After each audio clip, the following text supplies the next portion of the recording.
महाराष्ट्रातील महत्त्वाच्या बातम्या फक्त 10 मिनिटात या चॅनेलला अजूनही सबस्क्राईब केलं नसेल तर आत्ताच करा. आजार कितीही गंभीर आणि मोठा असला तरी केवळ पैसे नाहीत म्हणून गरिबांचे उपचार थांबू नयेत यासाठी राज्य शासनाने विविध योजनांच्या माध्यमातून आवश्यक निधी उपलब्ध केला आहे, असे प्रतिपादन राज्याचे मुख्यमंत्री देवेंद्र फडणवीस यांनी केले आहे. महाराष्ट्र शासनाने प्रशासकीय कामकाज वेगवान आणि पारदर्शक करण्यासाठी मंत्रालयात टेक थर्सडे या उपक्रमांतर्गत दर गुरुवारी कृत्रिम बुद्धिमत्ता प्रशिक्षण वर्गाची सुरुवात केली आहे. याद्वारे अधिकारी व कर्मचाऱ्यांना AI, क्लाउड तंत्रज्ञान आणि सायबर सुरक्षेचे धडे दिले जाणार आहेत. मुदत संपलेल्या ग्रामपंचायतींमध्ये प्रशासकीय राजवट संपून लवकरच लोकनियुक्त प्रतिनिधी येणार अशा आशा पल्लवित झाल्या असतानाच आता या निवडणुका पुन्हा एकदा लांबणीवर पडण्याची चिन्हे आहेत. राज्य निवडणूक आयोगाने 4 ऑगस्ट रोजी प्रसिद्ध होणाऱ्या अंतिम मतदार यादीला ऐनवेळी ब्रेक लावलाय. राज्यातील राजकीय समीकरणे वेगाने बदलत असल्याचे चिन्ह पुन्हा एकदा समोर आले आहे. अहिल्यानगर, पुणे आणि नांदेड जिल्ह्यातील उद्धव बाळासाहेब ठाकरे गटाच्या विविध पदाधिकारी व कार्यकर्त्यांनी उपमुख्यमंत्री एकनाथ शिंदे यांच्या नेतृत्वावर विश्वास व्यक्त करत ठाण्यात शिवसेनेत जाहीर पक्षप्रवेश केलाय. या पक्षप्रवेशामुळे संबंधित भागात उबाटा गटाला मोठा धक्का बसल्याची चर्चा आहे. उपमुख्यमंत्री शिंदे यांच्या नेतृत्वाकडे होत असलेल्या राजकीय स्थलांतराची ही आणखी एक ठळक नोंद मानली जाते. भारताची 31 वर्षीय अनुभवी वेटलिफ्टर मीनाबाई चानूने रविवारी ऐतिहासिक कामगिरी नोंदवली आहे. राष्ट्रकुल क्रीडा स्पर्धेत महिलांच्या 48 किलो वजनी गटात मीराबाईने एकूण 190 किलो वजन उचलत सलग 3ऱ्या सुवर्ण पदकाला गवसणी घातली आहे. वेटलिफ्टिंगमध्ये सलग 3 राष्ट्रकुल सुवर्ण जिंकणारी ती पहिलीच भारतीय महिला ठरली आहे.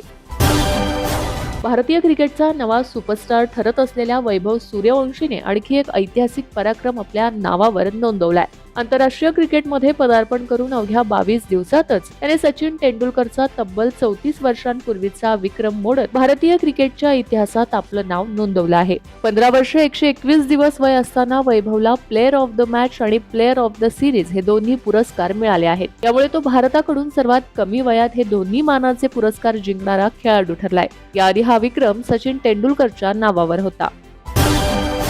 परीक्षा पद्धतीत सुधारणा करण्यासाठी आणि पेपरफुटीला आळा घालण्यासाठी नंदन निलेकणींच्या नेतृत्वात उच्चाधिकार समितीची स्थापना केल्याची घोषणा पंतप्रधान नरेंद्र मोदी यांनी केली आहे.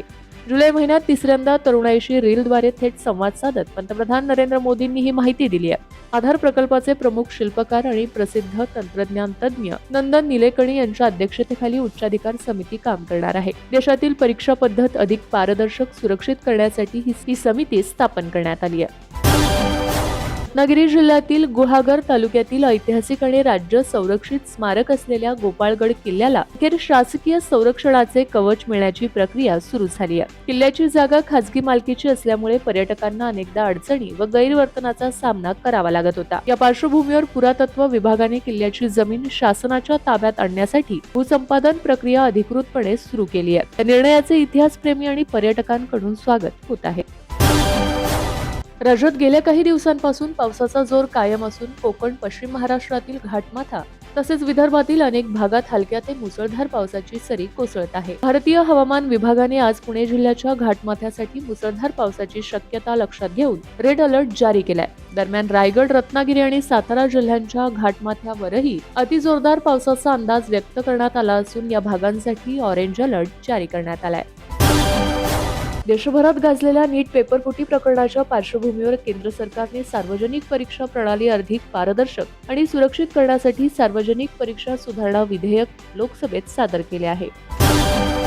महाराष्ट्रात अन्न व औषध प्रशासनाचे आयुक्त तुकाराम मुंढे यांच्या नेतृत्वाखाली दुधातील भेसळ रोखण्यासाठी धडक मोहीम राबवली जाते. मात्र FDAच्या या धडक कारवायांच्या कायदेशीर प्रक्रियेवर आता मुंबई उच्च न्यायालयाच्या औरंगाबाद खंडपीठाने गंभीर प्रश्न उपस्थित केले आहेत. नियमानुसार व्यावसायिकांना सुधारणेची संधी न देता थेट परवाने निलंबित केल्याच्या कारणावरून न्यायालयाने FDAला दणका देत 8 प्रमुख दूध डेअरींवरील कारवाईला अंतरिम स्थगिती दिली आहे.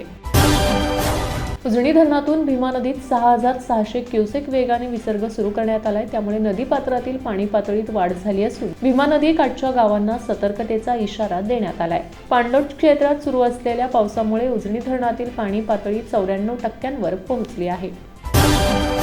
मुंबईकरांची दुसरी लाईफलाईन म्हणून ओळखली जाणारी बेस्ट बस सेवा दररोज लाखो प्रवाशांना वाहतूक सुविधा पुरवते. मात्र गेल्या काही महिन्यात बेस्ट बसच्या अपघातांच्या घटनांमध्ये वाढ झाल्याने प्रवाशांच्या सुरक्षेचा प्रश्न ऐरणीवर आलाय. या पार्श्वभूमीवर बेस्ट प्रशासनाने प्रवाशांच्या सुरक्षिततेसाठी एक विशेष मोहीम सुरू केली आहे. या मोहिमेअंतर्गत वाहन चालवताना मोबाईल फोनचा वापर करणाऱ्या चालकांवर आता कठोर कारवाई करण्यात येणार आहे. नियमांचे उल्लंघन करताना कोणताही चालक आढळल्यास त्याच्यावर तातडीने दंडात्मक कारवाई केली जाईल. मात्र दंड भरल्यानंतरही चालकाकडून वारंवार नियमभंग होत असल्याचे आढळल्यास त्याच्यावर कायदेशीर आणि शिस्तभंगाची कठोर कारवाई करण्यात येणार आहे.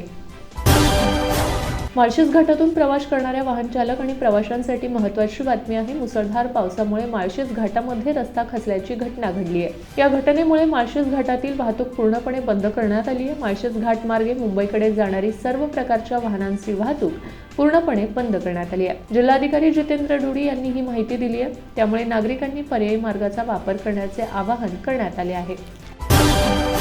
मी गोकुळ दूध संघाच्या निवडणुकीसाठी उभा राहणार नाही अशी स्पष्ट उक्ती वैद्यकीय शिक्षण मंत्री हसन मुश्रीफ यांनी दिली आहे. सध्या गोकुळच्या राजकारणाने जिल्ह्यातील वातावरण ढवळून निघाले आहे. आरोप प्रत्यारोप, प्रशासक संस्थांचे ठराव यावरून सध्या आरोप प्रत्यारोप सुरू आहे. त्यामुळे मुश्रीफ हे स्वतः निवडणुकीला उभारणार असल्याने चर्चेला उधाण आले होते. पण यावर त्यांनी पडदा टाकत आपण गोकुळ निवडणूक लढवणार नसल्याचे स्पष्ट केले आहे.